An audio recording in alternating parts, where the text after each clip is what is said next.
झांसे में आने वाली हूँ और ना मैं किसी के बात में आने वाली हूँ। मुझे जो उचित लगेगा मैं वही करूँगी। मैं किसी के दबाव में नहीं आने वाली हूँ। ना मुझे जो उचित लगेगा मैं वही करूँगी। नमस्कार। हमारे साथ अभी जो हैं वो डॉक्टर साहिबा हैं। पूरा भागलपुर पहले एक डॉक्टर के नाम से जाने जाते थे, लेकिन आज इनके साथ जो एक आगे शब्द जो जुड़ गया है वो मेयर। ये भागलपुर के मेयर अभी चुन कर आई हैं और लोगों को काफ़ी अपेक्षा है। सबसे पहले भारतीय न्यूज़ की तरफ से आपको ढेर सारी शुभकामनाएं। धन्यवाद। मैम ये बताइए कि आगे का एजेंडा क्या है, क्योंकि भागलपुर में इतने सारे नगर निगम के द्वारा जो काम पेंडिंग है इसको कैसे आप निपटाएंगे? सबसे पहले तो मैं आपके न्यूज़ चैनल के थ्रू अपनी भागलपुर की जनता को बहुत धन्यवाद देना चाहती हूँ, क्योंकि उनके मेहनत का, उनके लगन का, उनके विश्वास का ये फल है कि मैं अभी यहाँ मेयर पद पे आसीन हो गई हूँ। जहाँ तक रही प्राथमिकता की, तो सबसे पहली प्राथमिकता जो मेरी होगी कि मेरा जो सड़क है, गलियाँ हैं, ये बहुत कूड़े का अंबार रहता है उसमें। तो सबसे पहले तो मैं साफ़ सफाई पे ध्यान दूँगी कि वो क्लीन सिटी लगे मेरा। और उसके बाद और सारी जितनी सारी समस्याएं हैं, हर एक वार्ड का अलग अलग समस्याएं हैं, तो एक एक करके उन सारी समस्याओं को लूँगी।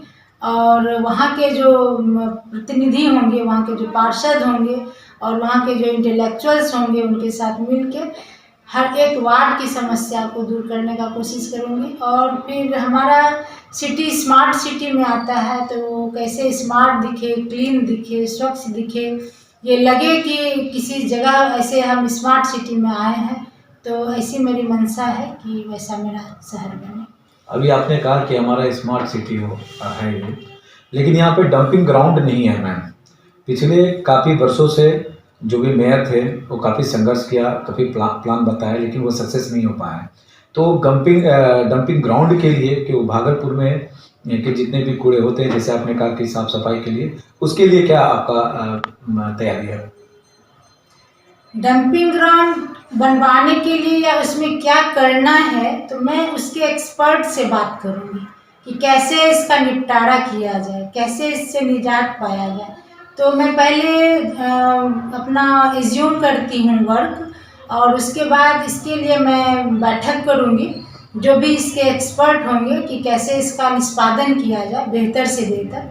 तो मैं फिर उस पर काम करूँगी। मैम दूसरी ये समस्या है कि भागलपुर में यूनिपॉल जो होर्डिंग का जो काम होता है वो ऑलरेडी यहाँ से बहुत हटा दिया गया है।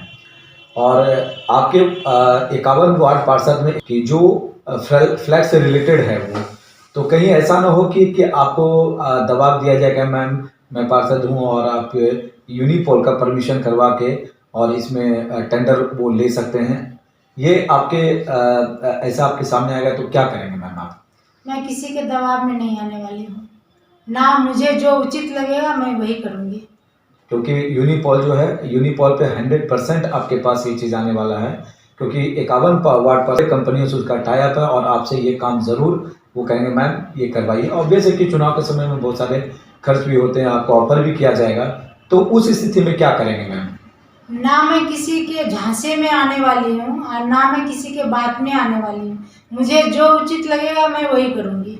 चलिए मैम, आपसे उम्मीद भी है। और सेकेंड थिंग मैम एक और क्वेश्चन है कि जो वर्कर हैं उनको इस सैलरी को लेकर काफ़ी वहाँ पर मारपीट, मतलब उसको जद्दोजहद करनी पड़ती है और उसकी सैलरी टाइम पे नहीं मिलता है, उसका वर्क स्टाइल जो है काफ़ी ख़राब है।